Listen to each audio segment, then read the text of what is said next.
Hello, everybody. It's Organic EDU Media.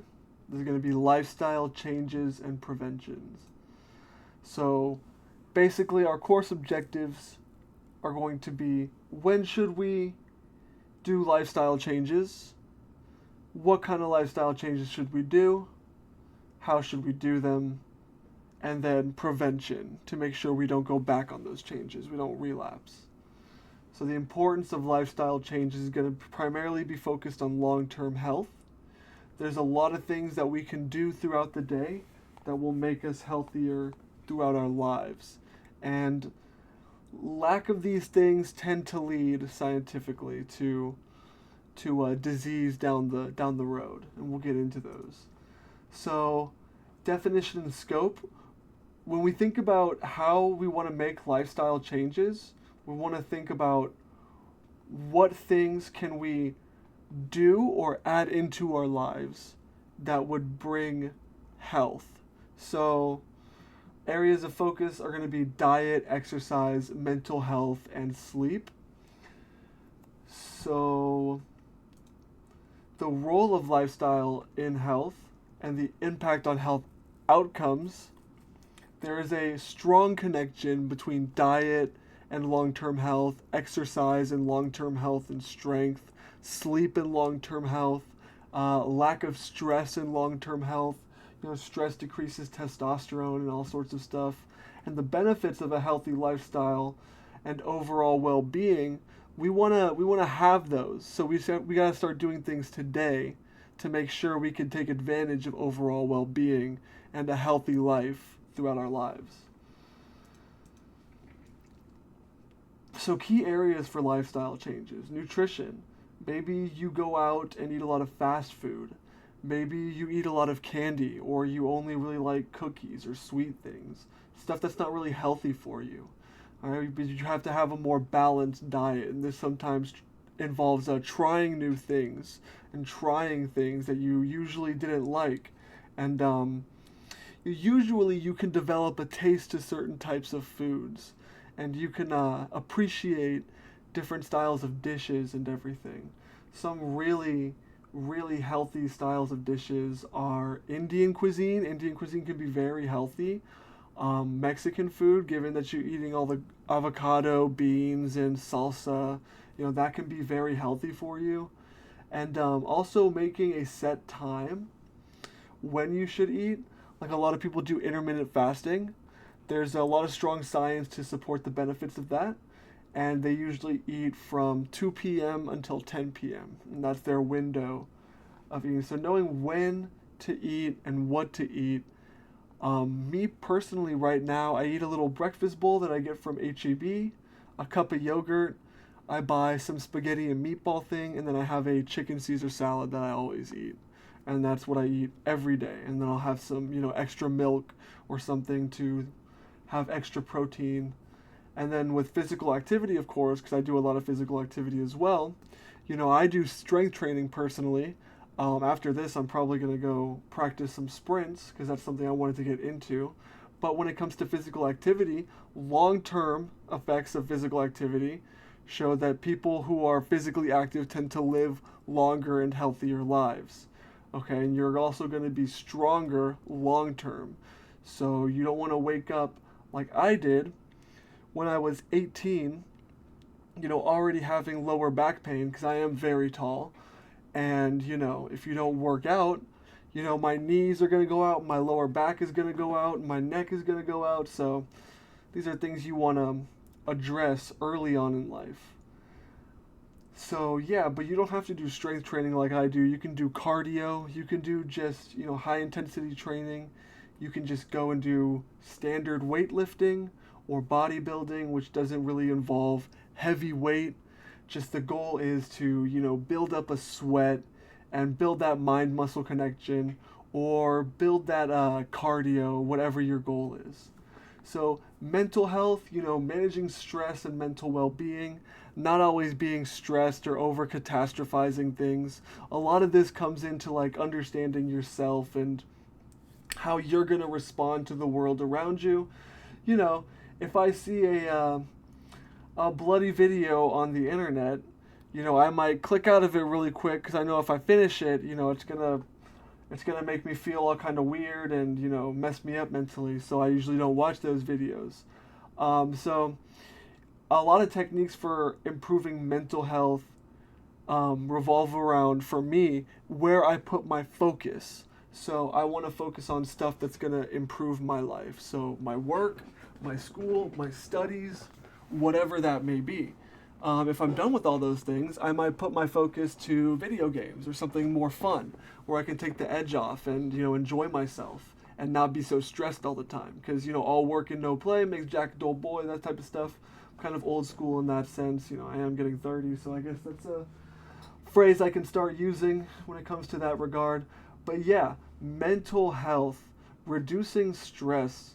And this is a tough one because there might be people or situations in your life that are stressing you out, and you might have to learn how to break away from those and survive on your own.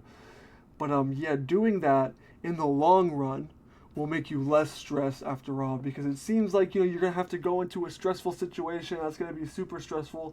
But yeah, but that's also the way out to having less stress, longer on. And so sleep hygiene, sleep is one of the things that I'm trying to work on right now. It seems what people do is they just go to sleep, they close their eyes, and they don't move. Me, I have a restless mind. I usually get my second wind when I try to go to sleep, and all I want to do is like watch TV or something. So what I've tried to do is get some natural sleep supplements. There's one called Samata Max that I like. It's really good. It's got GABA, it's got 5-HTP, all this stuff that helps you fall asleep naturally, because sleep really is important. There's this person on YouTube called More Plates More Dates, and he does workout science kind of content, and he has a before and after picture of himself before, when he was going to sleep at like 4 a.m. Getting 4 hours of sleep, and then in his full 8 hours, going to sleep at like 10 or 11 type of deal. And it's interesting, his skin looked better, his hair looked more full and didn't look like he was balding or anything. So yeah, sleep is a very important thing. If you stay up for too long, over 24 hours, you might run the risk of literally dying. So yeah, sleep is a very, very important thing. The quality of sleep is probably the most important. You're going to feel better sleeping on a nice bed than a bench. It's that type of stuff. So, preventative strategies. We're talking about primary, secondary, and tertiary. Actions taken to prevent disease before it occurs would be primary prevention. So this would be stuff like, hey, if you know that you have a substance thing, maybe you stay away from specific people or places or substances that might affect your brain. Or if you sleep in or you like to sleep in, you might go to bed early. Secondary prevention would be early detection. That'd be like understanding that you like to sleep in, or you like to stay up late, and how to understand those things. I was late to work a bunch of times, probably should go to sleep earlier. That might be a lifestyle change that I want to make. Tertiary prevention, managing and reducing complications of established diseases. We mean diseases, we just mean dis-ease, really. We can switch it to mean disease, if we want to keep track of our body and our health, and, make sure, we're going to the doctor and making sure the doctor's telling us we're healthy. But in reality, we can also move this to something like, again, going to sleep earlier. Managing what time you're actually going to bed, how set up you are to go to bed, and how in line everything is to move into the next day would all fall into tertiary prevention. Evidence-based lifestyle changes. So, scientific research. There's all sorts of scientific research, eating healthy. Most of this comes from the CDC. The CDC is literally telling you, hey guys, you should exercise more. You should eat healthier. You should reduce stress. You should have a little bit more fun. You shouldn't smoke too much. You shouldn't drink too much. They literally tell you in moderation, because they know you're going to drink, you're going to smoke. It is what it is. but do all of that stuff in moderation. So the CDC is where I'm getting a lot of my ideas based on this, which I think is a really good resource to have. This is an institution that wants to show you how to be healthy, not just diet wise. When we talk about healthy, we don't just mean diet, we mean mentally and physically. And that means, strength as well. Strength is a part of health in my view. So yeah, success stories. I mean, I told you about my back earlier. So, waking up when you're 18 and having shooting back pain like you're 56 or something, it doesn't really feel too cool. Doesn't really feel like you're going to go out and conquer the day at 18 having lower back pain. But again, I am 6'4". It really started with me just running to the park. There's a little park next to my house. I would run like 3 blocks down to the park, do some pull-ups, do some push-ups, run back, and that was like the beginning of my like workout journey. And now it's been like 8 years. I'm benching 250, squatting 280, deadlifting 315. So if you set achievable goals and you stick to them, and go little by little, you'll make big progresses. So implementing lifestyle changes. So setting goals, like I said, my goal was get more physically active so my body doesn't hurt so much. The goal was, build up my cardio, build up my strength slowly, and going to the park and doing pull-ups was my way of doing that. Eventually, I moved into the gym, and that was the plan all along, really. It was a step-by-step thing, I'm going to go get used to these weights, this run, and this exercise, and then I'll move into a more advanced thing. I'll move into more advanced things the more I advance. Alright, don't expect to go into the gym and squat 300. And don't be discouraged if you go into the gym and all you can do on the bench is a 10 on each side. Because that's where everybody starts. That's where I started. That's where the dude benching 300 next to you started. That's where everybody starts. Don't be discouraged. And just monitor your progress. This could be keeping a log, keeping planners, keeping pictures. People like to do the before and after pictures. Just monitor your progress. When I was going to the park to do pull-ups, at first I could do maybe like 2, and then like 5 minutes later I could do another 2, and then 5 minutes later I could do another 2. But now I go to the gym and I do 3 sets of 8 weighted pull-ups. So really it's just means like monitoring your progress, knowing when you can advance to different things. Overcoming barriers. Obstacles are always going to be in your way. It's going to be mental barriers, overcoming mental detriments. Maybe you're not able to push yourself. Maybe you're not as strong and you need to, do some more training first. Maybe you need to do more studying before you tackle a specific problem. It's easy sometimes to identify what the obstacles are, but if it's not easy to identify the obstacle and there's something that's in the way, remember, persevere. Never go too hard, never strain yourself too hard, but persevere. You'll always find, eventually you'll always have a breakthrough and find the best path to move on to the next step. And then strategies for success.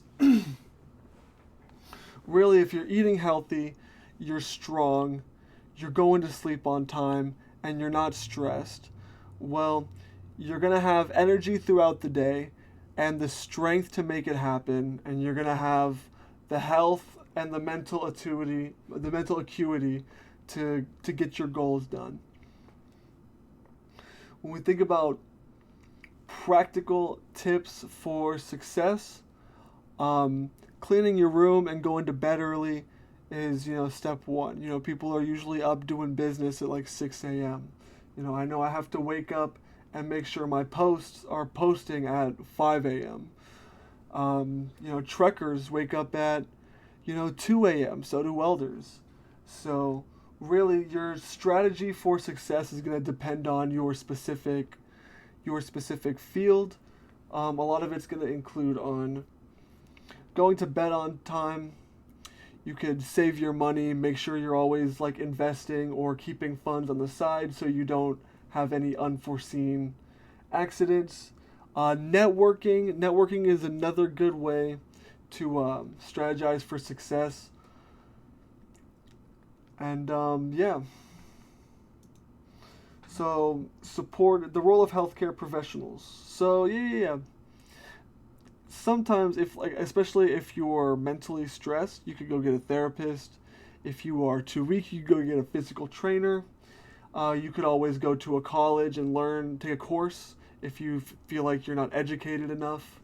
There's a lot of things in life that you can do. A community college, it's like $200 for 6 months. You get access to their gym and everything. All you gotta do is take one course.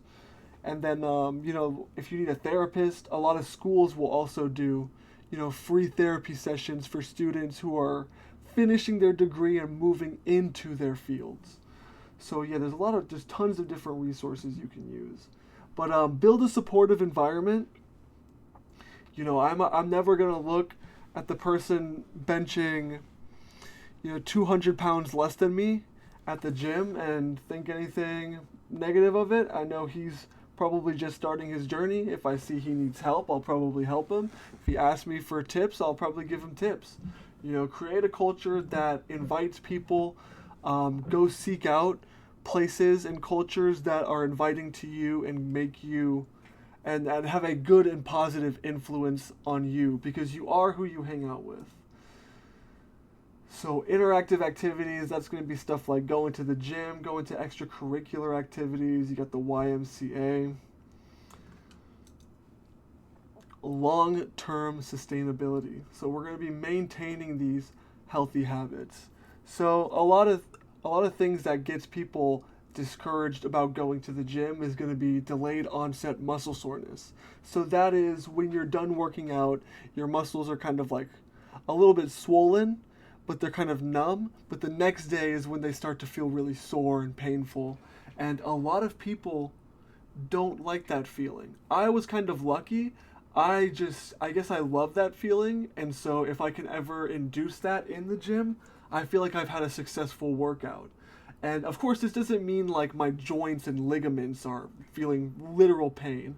No, it's more of a soreness. It's more of a soreness that's indicative of a beneficial workout in the gym.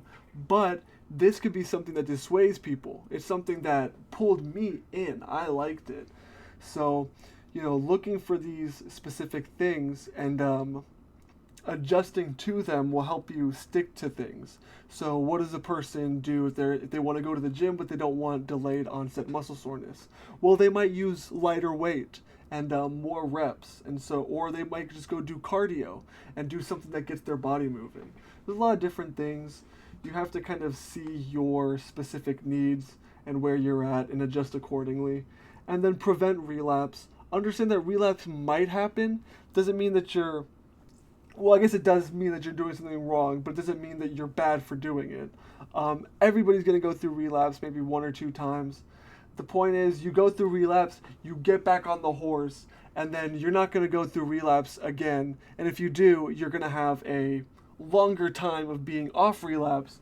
And then once you relapse again, you get back on the horse, and then again it goes longer. But yeah, that's basically everything. So in conclusion, eat healthy, don't drink too much, don't smoke too much, exercise, persevere in your career, always be innovative, looking for the new thing, and thank you for watching, and we will see you next time.